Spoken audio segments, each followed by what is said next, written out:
coaching d'Emerse Faé a-t-il été parfait, Roland, aujourd'hui? Déjà, il faut noter que toute œuvre humaine n'est pas parfaite.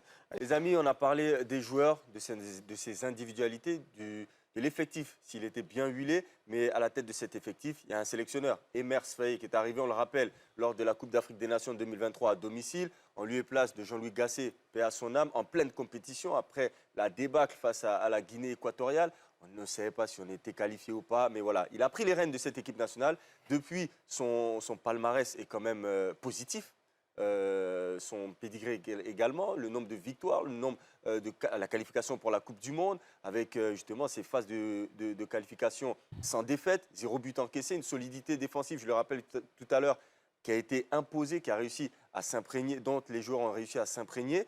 Aujourd'hui, on a vu différents choix tactiques, différents choix de joueurs de la part d'Emerse Faé. Est-ce qu'aujourd'hui, le coaching d'Emerse Faé, on peut dire que c'est un coaching parfait? Je demande ça pourquoi vous avez plébiscité l'arrivée de Chris Naoulaï. Le coaching d'Emerse Faé a-t-il été parfait, Roland, aujourd'hui?